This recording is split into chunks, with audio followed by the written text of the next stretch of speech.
Hello guys, welcome to Gayatri steno coaching zone. हमारे channel पर आपको मिलेंगी हिंदी और इंग्लिश की डिफरेंट स्पीड की डिक्टेशंस। अगर आपको हमारा चैनल अच्छा लगे तो लाइक करें, कमेंट करें, वीडियो को शेयर करें और चैनल को सब्सक्राइब करना ना भूलें। आइए गाइस स्टार्ट करते हैं अपनी डिक्टेशन, जिसकी स्पीड होगी 100 वर्ड्स पर मिनट। 3, 2, 1 स्टार्ट।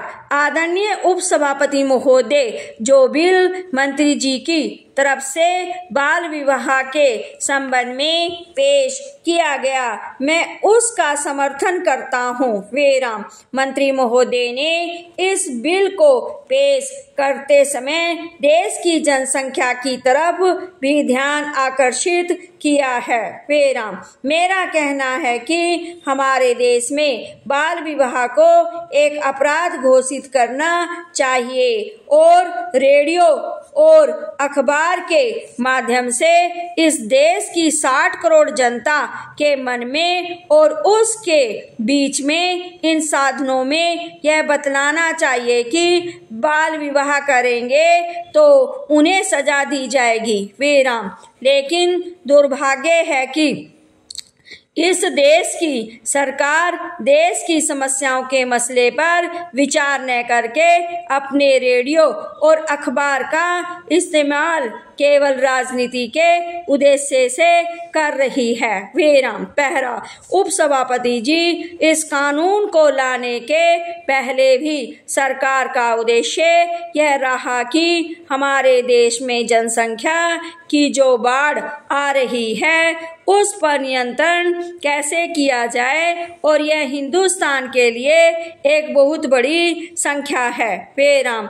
आप जानते हैं, जब हम लोग इकट्ठे थे, यानी हिंदुस्तान, बांग्लादेश और पाकिस्तान, और हम तीनों की आज़ादी की लड़ाई लड़ रहे थे, उस समय हिंदुस्तान की आबादी 40 करोड़ थी। विराम। अब कुल आबादी केवल हिंदुस्तान की 62 करोड़ है, बांग्लादेश की 12 करोड़ और पाकिस्तान की 10 करोड़ है, यानी 80 करोड़ हिंदुस्तान की आबादी हो चुकी है। विराम।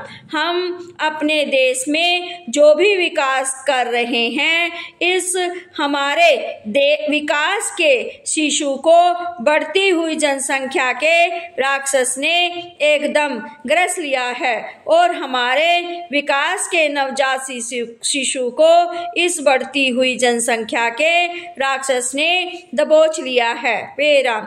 इसीलिए पिछली सरकार ने परिवहन नियोजन के लिए एक युद्ध स्तर पर काम शुरू किया था, लेकिन हुआ क्या? प्रश्नवाचक। पिछले साल 70 लाख परिवार नियोजन हुए, लेकिन वर्तमान जनता सरकार ने इस एक वर्ष में 2 लाख भी परिवार नियोजन नहीं किए। विराम। देश की जनता के परिवार नियोजन के संबंध में जहां वैज्ञानिक प्रचार होना चाहिए था, वहां पर जनता सरकार ने कुत्सित प्रचार किया, जिसके कारण देश के अंदर एक बड़ा ही विषाक्त वातावरण बन गया। विराम।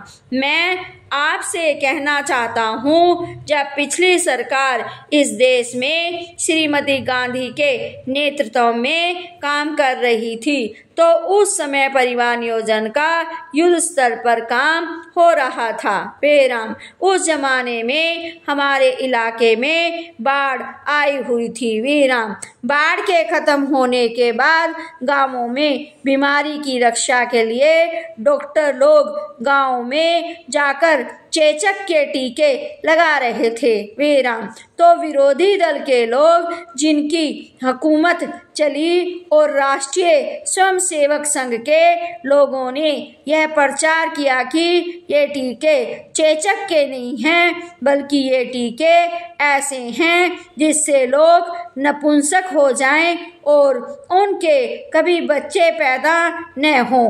विराम। इस तरह से पूरे देश के अंदर कश्मीर से लेकर कन्याकुमारी एक झूठा और गलत प्रचार करके इस देश के अंदर जो कार्य परिवार नियोजन के लिए हो रहा था, उसे रोक दिया। विराम।